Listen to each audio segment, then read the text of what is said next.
उत्तर प्रदेश में सियासत की हलचल तेज है और इसी बीच समाजवादी पार्टी के वरिष्ठ नेता और पूर्व कैबिनेट मंत्री नसीमुद्दीन सिद्दीकी ने सूबे की कानून व्यवस्था पर तीखा हमला बोला।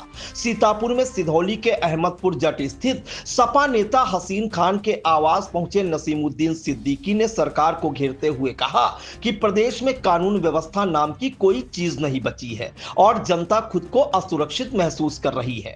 सपा नेता हसीन खान के आवास पर नसीमुद्दीन सिद्दीकी का कार्यकर्ताओं ने ढोल नगाड़ों और गगनभेदी नारों के साथ जोरदार स्वागत किया। इस कार्यक्रम में सिर्फ कार्यकर्ताओं का हुजूम ही नहीं उमड़ा, बल्कि समाजवादी पार्टी के प्रदेश सचिव रामपाल भार्गव सहित इलाके के कई बड़े नेता, कई बड़े चेहरे और भारी संख्या में सिपाही मौजूद रहे।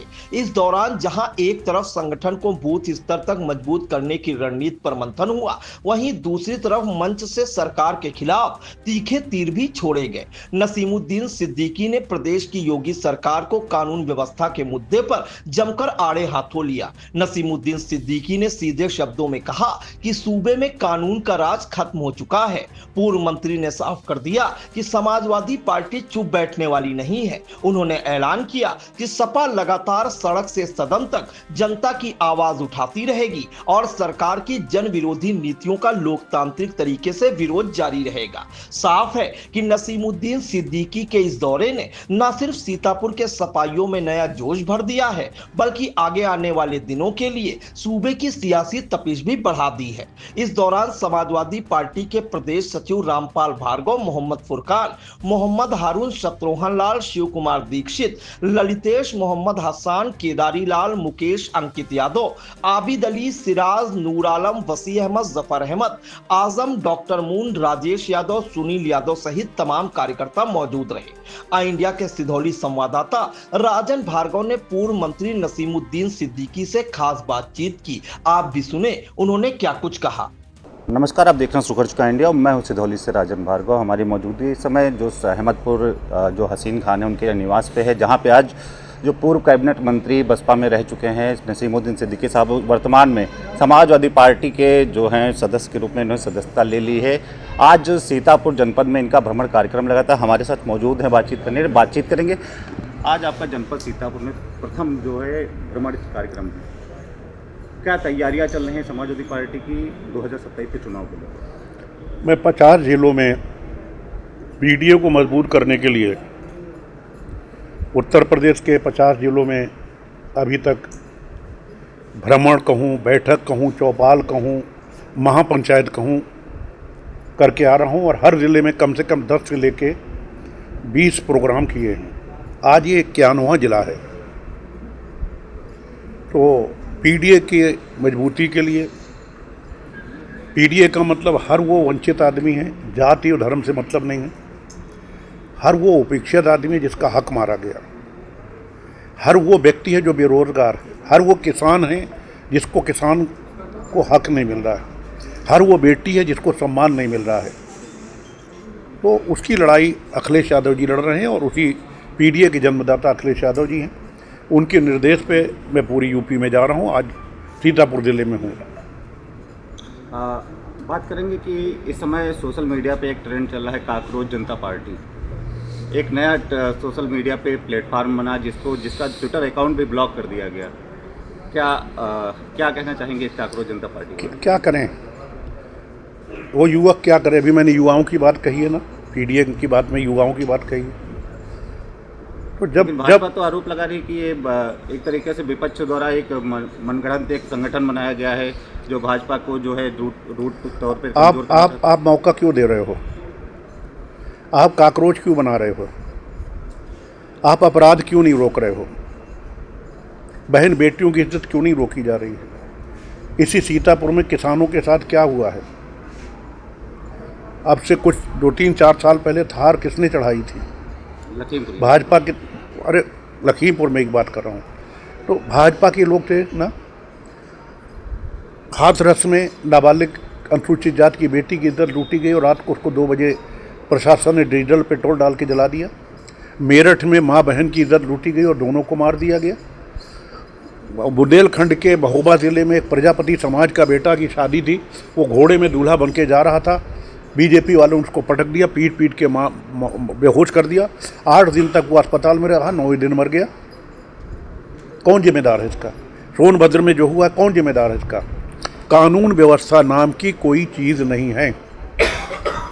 डर यह है कि बोलोगे तो बुलडोजर चल जाएगा, या दूसरे शब्दों में कह दूं कि दुनिया में कहीं ऐसी तमसील नहीं मिलती जो आज हालात हैं योगी और मोदी की सरकार में। तमसील माने मिसाल, उदाहरण।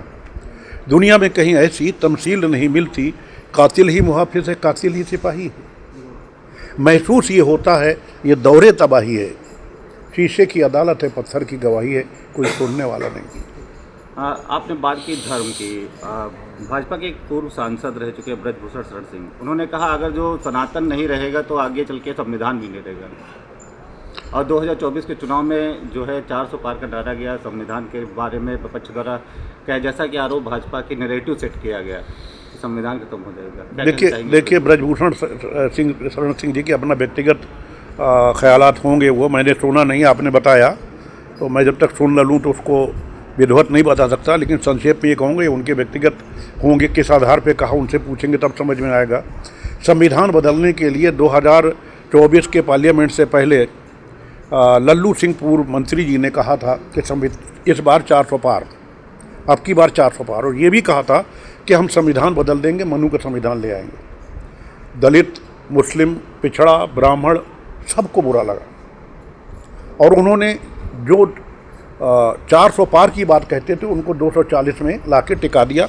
और यूपी में श्री अखिलेश यादव जी और एनडीए गठबंधन को आगे लाके खड़ा कर दिया। जो इंडिया गठबंधन है, एनडीए नहीं, इंडिया गठबंधन को ला करके आगे खड़ा कर दिया। एनडीए गलत बोल गया मैं, इंडिया गठबंधन को लाके आगे खड़ा कर दिया। अब क्या है, पहले तो उन्होंने नारा दिया कि अब की बार 400 पार संविधान बदलना है, अब बिना नारा दिए संविधान बदल दिया। संविधान बाबा साहब डॉक्टर अम्बेडकर ने जब लिखा तो उसके अनुच्छेद 339, 340 में लिख दिया कि सरकारी नौकरियों में, सरकारी संस्थाओं में, प्रत्येक सरकारी जगहों पर अनुसूचित जात और पिछड़े वर्ग के लोगों को आरक्षण दिया जाएगा।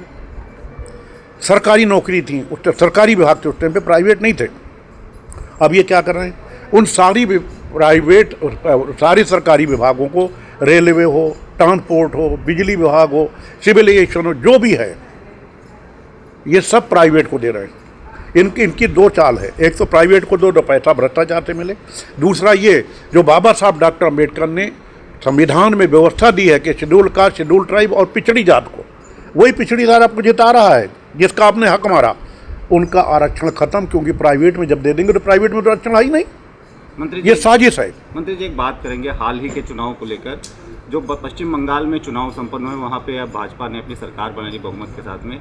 वहाँ के जो सीएम हैं वर्तमान में शुभेंदु अधिकारी, उन्होंने कहा कि अब बंगाल में ममता को तो साफ कर दिया, अब उत्तर प्रदेश में अखिलेश जी का नंबर है। क्या कहते हैं, क्या उत्तर प्रदेश में अखिलेश जी को साफ कर देगी भाजपा? महज दिल बहलाने के लिए गालिब ख्याल अच्छा है, दिल बहला लो।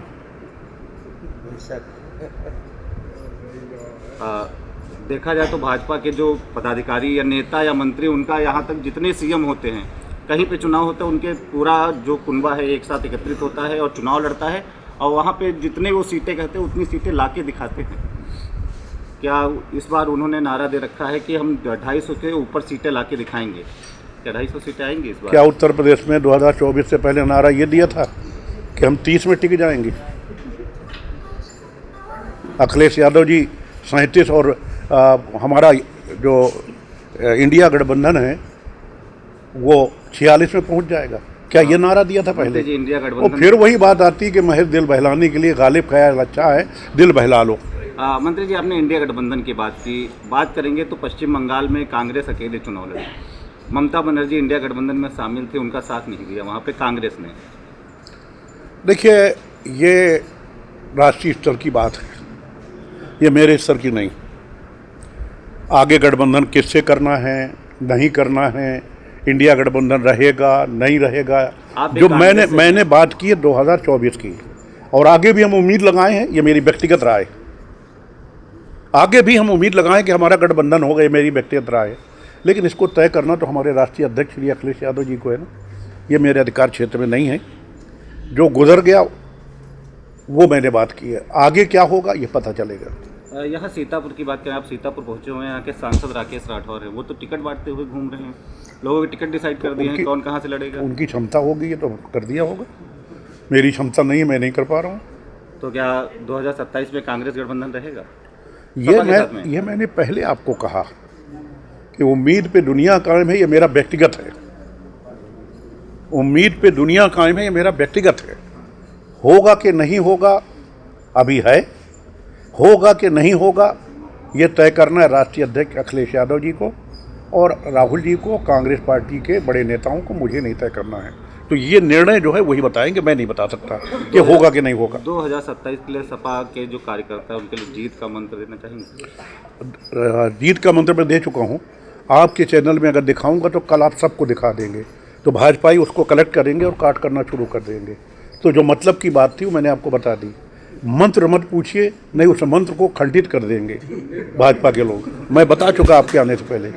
तो यह थे हमारे साथ जो पूर्व कैबिनेट मंत्री उत्तर प्रदेश नसीमुद्दीन सिद्दीकी, जो आज एक कार्यक्रम में शामिल होने, जो सीतापुर भ्रमण कार्यक्रम में शामिल होने, उन्होंने अपने जो है इंडिया से अपने विचार साझा किए कि उनसे जब एक क्वेश्चन किया गया कि मंत्र 2027 के लिए कार्यकर्ताओं के लिए क्या मंत्र है, तो उन्होंने कहा कि हम अगर जो मंत्र अपना यहाँ पे दे देंगे तो भाजपा वाले उसकी काट छाट कर ले। अपने सहयोगी से सिधौली से अपने सहयोगी के साथ राजन भार्गव, इंडिया।